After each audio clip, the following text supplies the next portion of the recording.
Hello दोस्तों, सबको हमारे प्रिय प्रभु यीशु के नाम से जय मसीह की। मसीह में प्रिय भाई और बहनों, आप सब कैसे हैं? मैं विश्वास करता हूं प्रभु यीशु के नाम से आप चंगा भला होंगे और आप प्रभु के शरण में होंगे और प्रभु यीशु मसीह का आने का इंतजार में तैयार होंगे।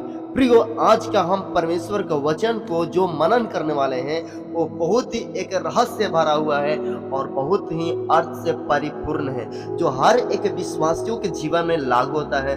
हर एक विश्वासी इस वचन के पीछे जाते हैं और मैं विश्वास करता हूँ हर विश्वासी का यह वचन याद भी रहता है।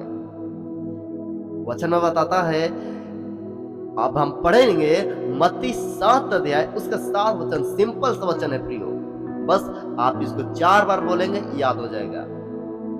परमेश्वर का वचन में इस प्रकार से लिखा गया है, प्रभु यीशु का वचन है और प्रभु कहते हैं कि मत्ती 7 का 7 में, मांगो तो तुम्हें दिया जाएगा। फर्स्ट जो प्रभु के पास लोग आते हैं उनको पहले प्रभु से मांगने के लिए सिखाया जाता है, लेकिन संसार में रहने वाले लोग को प्रभु से मांगने के लिए नहीं, परंतु संसार से, पत्थर से, मनुष्यों से, प्रधानों से मांगने के लिए सिखाया जाता है।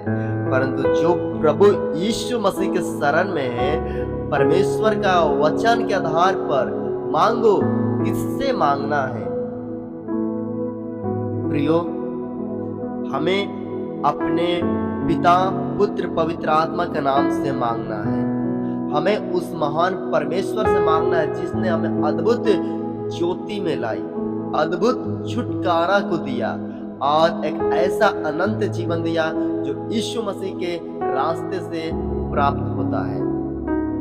तो प्रभु यीशु ने कहा, मांगो तो तुम्हें दिया जाएगा, ढूंढो तो तुम पाओगे, खटखटाओ तो तुम्हारे लिए खोला जाएगा।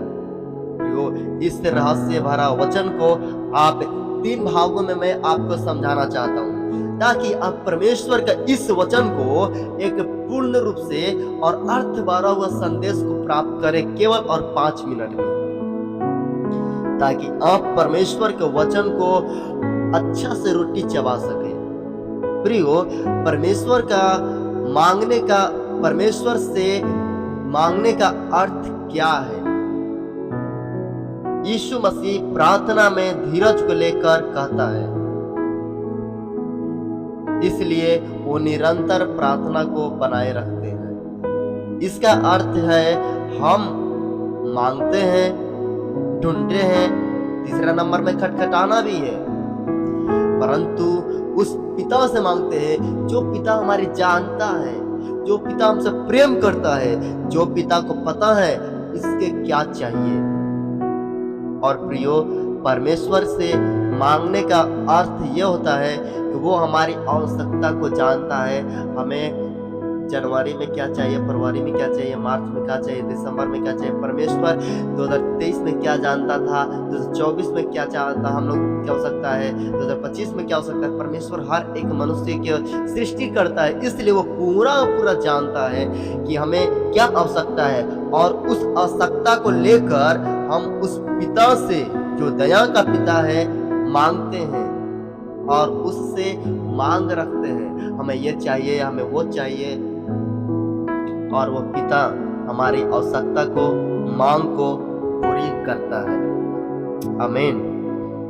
प्रियो, आप दूसरी बात में परमेश्वर का वचन पढ़ते हैं कि खटखटाओ, तो पहला हम पढ़े थे कि मांगो तो तुम्हें मिलेगा और दूसरा ढूंढो तो पाओगे।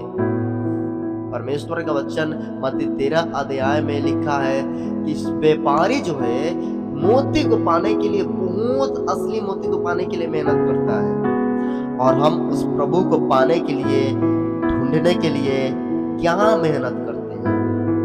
ढूंढो तो पाओगे। परमेश्वर को सुबह में ढूंढो, शाम में ढूंढो, प्रार्थना में ढूंढो, वचन में ढूंढो, उपवास में ढूंढो, कलीसिया के अंदर जाकर ढूंढो और परमेश्वर से अपने हृदय की बातें कह डालो और धारा के समान कह डालो। जिस प्रकार हवा बहता उस प्रकार कह डालो, जिस प्रकार बरसात होती उस प्रकार कह डालो। प्रियो, परमेश्वर से अपना संबंध यदि मजबूत रहेगा तो हम उससे ढूंढते हैं वो सोना चांदी को, वो 8 घंटा मेहनत करते हैं उसको प्राप्ति करने के लिए, पैसा को, उसी प्रकार, उसी जज्बा के साथ, उसी इच्छा के साथ, उसी स्वेच्छा के साथ, स्वयं की इच्छा के साथ प्रियो उस परमेश्वर को खोजना है, ढूंढना है, अर्थात प्रतिदिन परमेश्वर के वचन को पढ़ना है। ढूंढने का अर्थ यह होता है कि परमेश्वर की इच्छा क्या है, उसको पालन करते हुए उसको निवेदन करना है। और तीसरी पॉइंट प्रियो, खटखटाने का अर्थ यह है कि परमेश्वर के पास धीरज से आए, चाहे वह शीघ्र प्रतिक्रिया न दे। परमेश्वर मसीह निश्चयता के साथ कहता है कि जो मांगते हैं वो पाते हैं। जो मांग इस पर आधारित है कि परमेश्वर हमारी आवश्यकता को जानता भी है और हम ढूंढते हैं तो देता भी है। खटखटाएंगे तो परमेश्वर दरवाजा के बंधन के हर रास्ता खोलता है, वो आपको देता है। परमेश्वर आपको देता है, खटखटाओ तो उस परमेश्वर के दरवाजा परमेश्वर आपको देगा। परमेश्वर के नाम की महिमा हो। सबको जय मसीह की। मिलेंगे अगले वीडियो में, तब तक के लिए वीडियो को लाइक करें, सब्सक्राइब करें और शेयर करें और प्रभु के वचन में बना रहे। आमीन।